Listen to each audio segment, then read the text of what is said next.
और एक बड़ी खबर मुंबई से मिल रही है, जहां पर विपक्षी दलों की बैठक चल रही है। CNN न्यूज 18 के हवाले से ये बड़ी खबर है कि बैठक में INDIA गठबंधन के लिए कोऑर्डिनेशन कमेटी बनाई गई है। ये कमेटी गठबंधन में तालमेल के लिए बनाई गई है, जिसमें कि अलग अलग दलों के 13 नेता शामिल किए गए हैं। इसमें KC Venugopal, Sharad Pawar, Stalin, Sanjay Raut, Tejashwi Yadav, Abhishek Banerjee, Raghav Chadha, Javed Khan, Lalan Singh, Hemant Soren, D राजा, उमर अब्दुल्ला, साथ ही महबूबा मुफ्ती को शामिल किया गया है।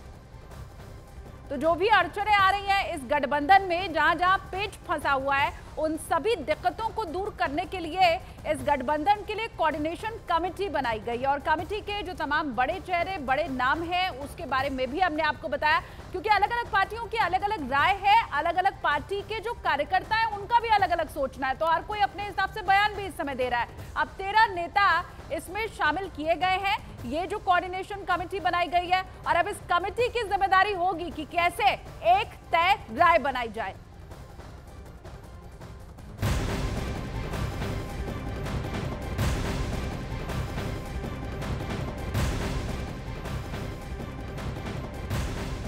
तो मुंबई में गठबंधन की बैठक चल रही है, जिसमें गठबंधन से जुड़े अलग अलग फैसले लिए जा रहे हैं। उनमें से एक बड़ा फैसला ये कि थीम तय होगी।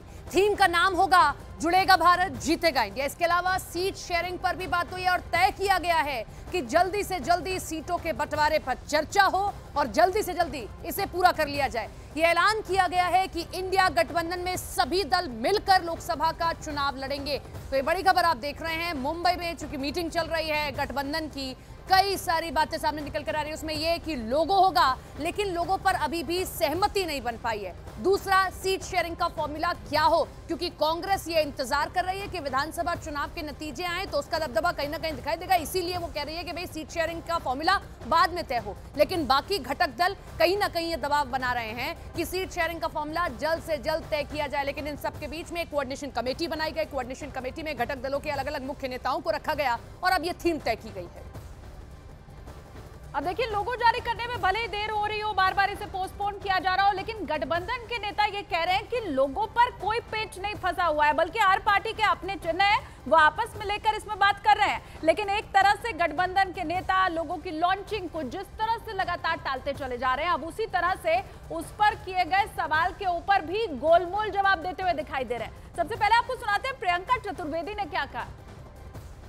शिवसेना सांसद प्रियंका चतुर्वेदी इस वक्त हमारे साथ है। प्रियंका जी, 2 दिवसीय कॉन्फ्रेंस आप लोग की बैठक चल रही है, लोगों का अनावरण नहीं होना, तो कोई पेच फंसा है, क्या वजह है? कोई पेच नहीं फंसा है, कोई ऐसा इतना बड़ी कहानी नहीं है।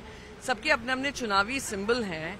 प्राथमिकता ये होनी चाहिए कि कॉमन लोगो करें, या ये होनी चाहिए कि हम एक कमेटी और क्या रूपरेखा होगी आगे बढ़ने में, कोऑर्डिनेशन क्या होगा वो करें। प्राथमिकता ये होगी कि हम आने वाली सीट शेयरिंग का किस तरीके से बातचीत आगे बढ़ाएंगे। प्राथमिकता ये होगी कि हम जनता के बीच एजेंडा कैसे लेकर जाएंगे। प्राथमिकता ये होगी कि हम पब्लिक रैलीज कैसे शुरुआत करेंगे, कब शुरुआत करेंगे, कहाँ से इसका बिगुल बजेगा।